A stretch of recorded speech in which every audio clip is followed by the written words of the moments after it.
Bapak, Ibu, dan saudara-saudari terkasih, saya membuat tema dari permenungan kita dalam perayaan Ekaristi ini, kasih yang tidak pernah melepaskan.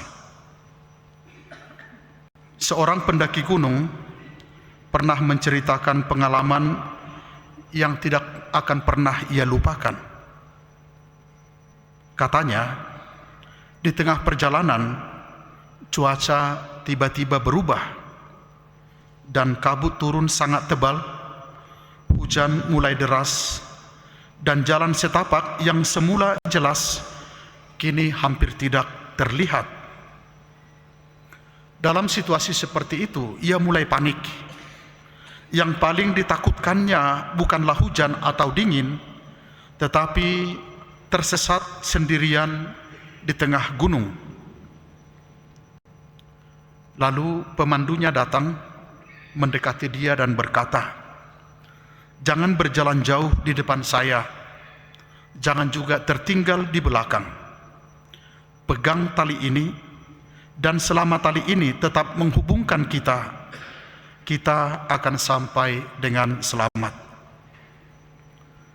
Kemudian pendaki itu mengatakan demikian, "Yang membuat saya tenang bukan karena kabutnya hilang atau hujannya reda. Kabut tetap ada, hujan juga sama.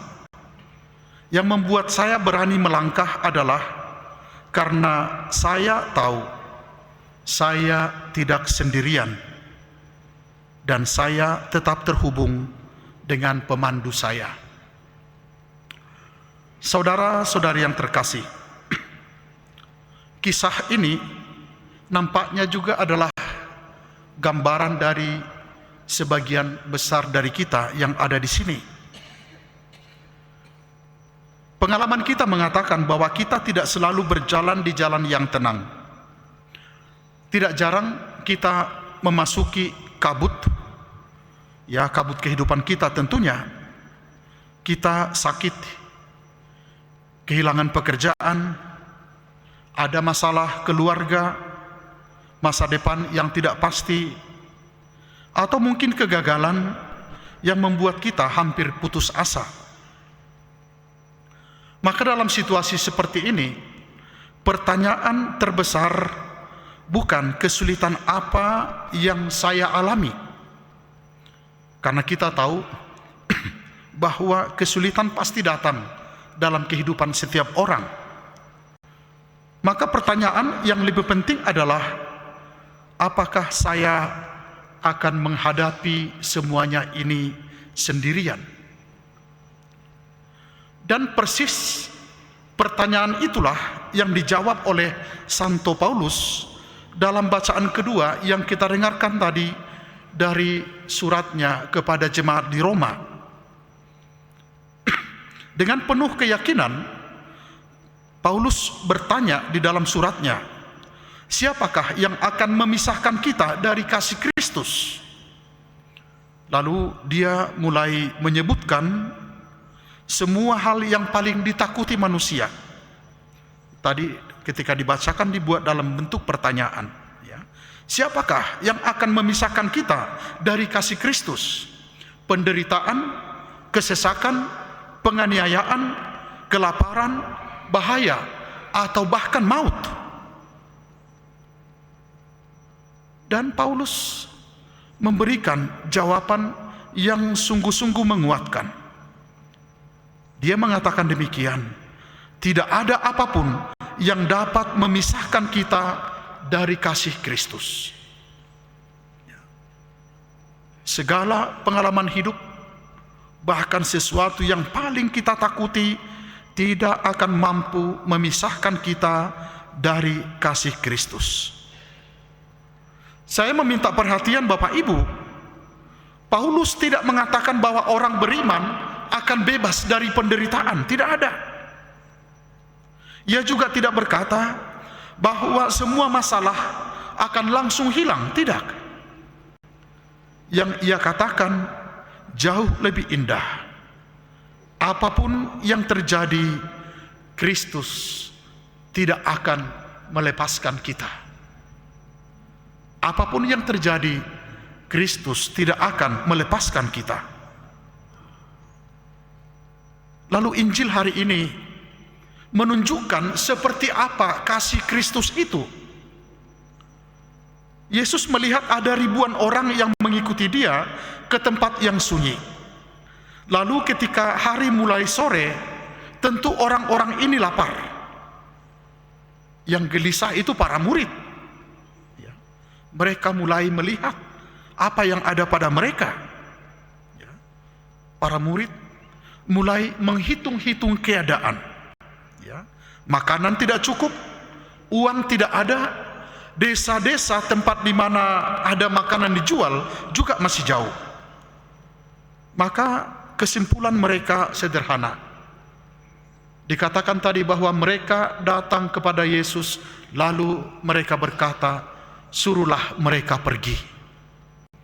Itulah kesimpulan dan keputusan terbaik bagi para murid pada saat itu, menyuruh mereka pergi untuk mencari makanan masing-masing. Secara manusiawi, usul itu sangat masuk akal. Tetapi Yesus tidak melihat situasi itu hanya dengan logika, hanya dengan hitung-hitungan apa yang ada pada mereka. Tadi Injil mengatakan dengan sangat indah bahwa hati Yesus tergerak oleh belas kasihan. Ya, intinya adalah tergerak oleh belas kasihan. Maka disinilah kita melihat apa arti perkataan Santo Paulus dalam bacaan kedua tadi. Kasih Kristus tidak pernah melepaskan orang yang datang kepadanya. Orang yang sakit disembuhkan, orang lapar juga diberinya makan. Orang banyak itu lapar. Namun Yesus tidak meninggalkan mereka. Ia tetap mengasihi mereka. Hatinya tergerak oleh belas kasihan. Yesus tidak berkata, itu bukan urusanku. Atau Yesus tidak berkata seperti para rasul, pergilah kalian ke kampung cari makan masing-masing. Tidak. Sebaliknya, Yesus tetap tinggal bersama orang-orang yang kelaparan ini dan mencari jalan agar mereka dipelihara. Kemudian kita tahu apa yang terjadi. Yesus melakukan sesuatu yang mengejutkan. Ia berkata kepada para murid, kamu harus memberi mereka makan. Jangan suruh mereka pergi, kamu harus memberi mereka makan. Para murid langsung melihat apa yang tidak mereka miliki. Kenyataannya, mereka hanya mempunyai 5 roti dan 2 ikan. Jumlah yang nampaknya tidak akan berarti untuk ribuan orang. Bapak, Ibu, dan saudara-saudari terkasih, seringkali kita juga seperti itu. Ketika Tuhan mengajak kita membantu orang lain, lalu kita dengan cepat berkata, saya tidak mampu. Ketika kita diminta melayani, kita merasa tidak punya waktu. Ketika melihat orang yang membutuhkan, kita merasa apa yang kita miliki terlalu sedikit untuk dibagi, maka lebih baik menghindar. Kita lihat kembali dalam Injil. Yesus tidak bertanya kepada para murid, mengapa kalian tidak punya lebih banyak? Mengapa kalian tidak mempersiapkan lebih banyak? Yesus hanya meminta, bawalah kepadaku apa yang kalian miliki. Bawalah kepadaku 5 roti dan 2 ikan yang kamu miliki, yang menurut kamu tidak akan layak, tidak akan mencukupi bagi ribuan orang ini. 5 roti dan 2 ikan itu memang sedikit. Tetapi lihat, setelah itu diserahkan kepada Yesus, makanan itu menjadi cukup untuk ribuan orang. Maka mujizat itu mengajarkan kepada kita bahwa Tuhan tidak membutuhkan kemampuan yang luar biasa. Tuhan membutuhkan hati yang mau percaya. Tuhan membutuhkan hati yang bersedia menyerahkan apa yang dimilikinya. Jangan ditunggu sampai kamu menjadi seorang miliarder lalu mulai membantu orang lain. Ya. Disinilah kedua bacaan hari ini bertemu. Karena kita tidak pernah dipisahkan dari kasih Kristus, kita tidak perlu takut menghadapi keterbatasan kita. Justru ketika kita merasa lemah, di sana kasih Kristus akan bekerja. Ketika kita merasa tidak cukup, maka Tuhan akan menunjukkan bahwa kuasa-Nya jauh lebih besar daripada kekurangan kita. Kasih Kristus bukan hanya menghibur kita, tetapi juga mengubah kita menjadi saluran kasih-Nya. Dan persis itu yang terjadi dengan para murid. Mereka membagi-bagikan apa yang telah mereka bawa kepada Tuhan dan cukup bagi semua orang. Maka pertanyaan Injil hari ini bukanlah berapa banyak yang kamu miliki, seberapa kuatnya kamu, seberapa hebatnya kamu, bukan.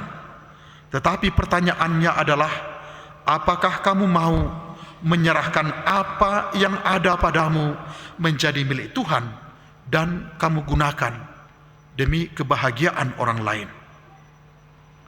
Bapak, Ibu, saudara-saudari terkasih, mungkin kita hanya punya sedikit waktu untuk mendengarkan seseorang. Mungkin kita hanya punya sedikit uang untuk membantu. Mungkin kita hanya perlu sebuah tindakan untuk menelepon seseorang yang kesepian. Mungkin hanya sebuah kata maaf atau pengampunan yang sudah lama tertunda yang ada di dalam hati kita. Bisa jadi bahwa di tangan kita nampaknya semuanya kecil, semuanya tidak berarti. Tetapi ingat, di tangan Tuhan semuanya dapat menjadi mujizat bagi orang lain.